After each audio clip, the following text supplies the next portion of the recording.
નમસ્તે મિત્રો, કેમ છો બધા? આશા રાખું છું કે તમે બધા મસ્ત હશો અને સ્વસ્થ હશો તમારી જિંદગીમાં.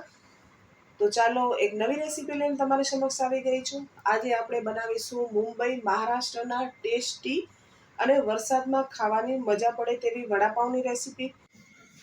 તો ચાલો બનાવવાની શરૂઆત કરીએ. તેના માટે મેં 15 જેટલી લસણની કળી લીધી છે, 6 જેટલા તીખા લીલા મરચાં લીધા છે, 1 ઇંચ આદુનો ટુકડો લીધો છે અને સ્વાદાનુસાર આપણે બટેટાનું જે માવો બનાવશું તેનું મીઠું નાખી દઈશું અને 1 ટેબલ સ્પૂન જેટલી મેં કોથમરી લીધી છે તે નાખી છે અને તેને સરસ રીતે મિક્સરના જારમાં આપણે પીસી લઈશું. હવે 4 જેટલા મેં બટેટા લીધા છે. આ મીડિયમ સાઇઝના 4 બટેટા છે, તે વજનમાં અડધો કિલો છે અને આમાંથી 9 જેટલા બટેટા વડા બનશે, જે સારા એવા મોટા હોય છે, મીડિયમ સાઇઝના, બહુ નાના બી નહીં અને બહુ મોટા બી નહીં. હવે આપણે બટેટાને આવી રીતે મેશ કરી લેવાના છે. બહુ મેશ નથી કરવાના, થોડા થોડા બટેટાના ટુકડા રહેવા જોઈએ. હવે એક બાજુ મેં તેલ લીધું છે. કડાઈમાં 1 ચમચા જેટલું તેલ લેવાનું છે, વધારે તેલનો ઉપયોગ આપણે નહીં કરીએ. 1 ચમચી આપણે રાઈ નાખી દઈશું, અડધી ચમચી જીરું નાખીશું, 1/4 ચમચી જેટલી હિંગ પાવડર નાખી દઈશું અને સરસ બધું ફૂટી જાય એટલે આપણે જે આદુ મરચાં અને લસણને પીસીને રાખ્યું હતું તે નાખવાનું છે અને આને વધારે સાતળવા નથી દેવાનું, કલર ન ચેન્જ થાય તે વાતનું ધ્યાન રાખીશું. આદુ મરચાં લસણ છે તે આપણા સરસ સતળાઈ ગયા છે. હવે અડધી ચમચી આપણે હળદર નાખીશું અને 1 ચમચી આપણે ધાણા જીરુંનું પાવડર નાખી દઈશું. તેનાથી સરસ ટેસ્ટ આવશે, એટલે તમે ધાણા જીરું સ્કીપ ન કરતા. હવે તેને પણ 1 સેકન્ડ માટે આવી રીતે મિક્સ કરી લેવાનું છે. વધારે ચડવા નથી દેવાનું, કારણ કે મસાલા બળી જશે તો વડાપાઉં છે તે આપણા ટેસ્ટી નહીં બને. હવે આપણે જે બટેટાને બોઇલ કરીને રાખ્યા હતા, મેશ કરીને, તે નાખવાના છે. બધા બટેટા આપણે નાખી દઈશું આવી રીતે. બટેટાને 1 કલાક પહેલાં તમે બાફીને રાખશો તો બટેટા વડા પરફેક્ટ બનશે. અને હવે આપણે મીઠું લીમડું નાખી દઈશું. હવે આને સરસ રીતે મિક્સ કરી લેવાનું છે અને ગેસની ફ્લેમ છે તે હવે આપણે બંધ કરી દઈશું, કારણ કે બટેટા ઓલરેડી આપણા ચડેલા છે, એટલે વધારે ચડાવવાની કોઈ જરૂરત નથી. હવે આપણે તેમાં 2 ટેબલ સ્પૂન જેટલે કોથમરી નાખી દઈશું. કોથમરીને ધોઈ અને ઝીણી સમારીને નાખવાની છે. હવે આપણો માવો છે તે ઠંડો થાય એટલે આપણે જે સાઇઝના જોઈએ તે સાઇઝના આપણે વડાને બનાવી લેવાના છે. તમે જોઈ શકો છો, હું મીડિયમથી થોડા મોટા એવા બનાવી રહી છું. તમને નાના જોઈએ તો તમે નાના પણ બનાવી શકો છો અને મોટા જોઈએ તો મોટા પણ બનાવી શકો છો, પણ મીડિયમ સાઇઝના હોય તો તે પરફેક્ટ બને.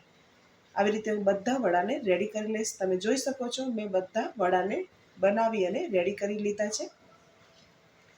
હવે આપણે બેટર બનાવી લઈએ તેના માટે 1 કપ ભરીને મેં ચણાનો લોટ લીધો છે, 2 ચમચી મેં ચોખાનો લોટ લીધો છે અને સ્વાદાનુસાર મીઠું નાખ્યું છે.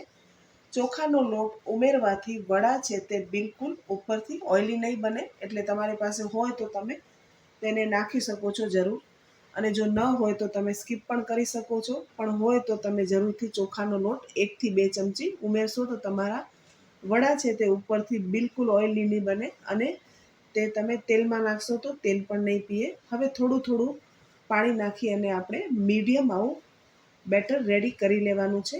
વધારે ઘાટું પણ નહીં અને વધારે આછું પણ નહીં. વધારે ઘાટું હશે તો તમારું વડાનું ઉપરનું લેયર છે તે જાડું બનશે અને પાતળું હશે તો એકદમ પરફેક્ટ નહીં બને. હવે સરસ રીતે આપણે બેટરને આવી રીતે રેડી કરી લેવાનું છે. બેટર આપણું સરસ રેડી થઈ ગયું છે અને 1 ચપટી જેટલા સોડા નાખી દઈશું અને તેને એક જ ડાયરેક્શનમાં ચલાવવાનું છે. ખાલી 1 જ ચપટી આપણે સોડા નાખવાના છે, વધારે નથી નાખવાના. વધારે નાખશો તો તે ઓઇલ પીશે. હવે વડાને આવી રીતે ડીપ કરવાનું છે. એક બાજુ મેં તેલ ગરમ કરવા રાખી દીધેલું અને જ્યારે વડા નાખીએ ત્યારે ગેસની ફ્લેમ ફાસ્ટ રાખવાની છે અને બધા વડાને આપણે નાખી દઈએ. પછી ગેસની ફ્લેમ છે તે આપણે મીડિયમ કરી લેવાની છે, લો નથી કરવાની. તમે લો કરશો તો વડા જે છે તે તેલ વધારે પી લેશે, એટલે તમે તે વાતનું ધ્યાન રાખશો. અને વડાને સરસ રીતે ઉપરથી આપણે ફ્રાય કરી લેવાના છે. મેં તેને 3 મિનિટ જેટલા ફ્રાય કરી લીધા છે અને વડા છે તે આપણા એકદમ સરસ તળાઈ ગયા છે. અને બંને બાજુથી તેને ફેરવી અને સરસ રીતે તળી લેવાના છે. અને તમે જ્યારે નાખો ત્યારે તરત જ તેને નથી ફેરવવાના. તમે જોઈ શકો છો વડા આપણા સરસ તૈયાર થઈ ગયા છે અને કેટલો સરસ કલર આવ્યો છે અને તે ફ્રાય પણ સરસ રીતે થયા છે. હવે મેં મકાઈના પૌવા લીધા છે, તેને આપણે ફ્રાય કરી લઈશું. અમારા અહીંયા એક જગ્યાએ આવી રીતે વડાપાઉં બને છે, તો મેં તેની રેસીપી તમને આપી છે. ખૂબ જ ટેસ્ટી લાગે છે મિત્રો. તમે આવી રીતે એક વખત વડાપાઉં જરૂરથી બનાવજો, તમને ખૂબ જ ભાવશે અને ઘરના બધા મેમ્બરને પણ ભાવશે. હવે લીલા મરચાં મેં 2 તળી લીધા છે. તમને વધારે જોઈએ તો તમે વધારે તળી શકો છો. આવી રીતે ગેસની ફ્લેમ બંધ કરી અને મરચાંને તળી લેવાના, તો તેનો કલર પણ ચેન્જ ન થાય. મેં બધા વડાને રેડી કરી લીધા છે ફ્રાય કરીને. હવે આપણે તેને સર્વ કરી લઈએ. મેં એક પાઉં લીધો છે, તેને આવી રીતે ખોલી લેવાનું છે અને લીલી ચટણી આપણે લગાવી દેવાની છે. તમારી પાસે લીલી ચટણી હોય તો તમે જરૂરથી લગાવતા, ખૂબ જ ટેસ્ટી લાગે છે. અને આ વડાપાઉંની ચટણી છે તેનો વિડીયો મેં પહેલેથી આપ્યો છે ચેનલમાં, તમે જઈને જોઈ શકો છો. અને આ ખજૂર આંબલીની ચટણી છે તેનો વિડીયો મેં હાલ જ બનાવ્યો છે. તેને તમે 4 મહિના ફ્રીજમાં કેવી રીતે સ્ટોર કરી શકાય તેની બધી ટિપ્સ આપી છે. ઉપરથી આપણે કાંદા નાખી દઈશું અને જે આપણે મકાઈના પૌવાને ફ્રાય કરીને રાખ્યા હતા તે નાખી દેવાના છે. અને જે આપણે વડું રેડી કર્યું હતું તે અને ઉપરથી લીલું મરચું નાખી દઈશું. ખાવામાં ખૂબ જ ટેસ્ટી બને છે. એક વખત તમે આ મેથડથી વડાપાઉં બનાવજો, તમારા વડાપાઉં બધા ખતમ થઈ જશે તેટલા ટેસ્ટી આ વડાપાઉં બને છે.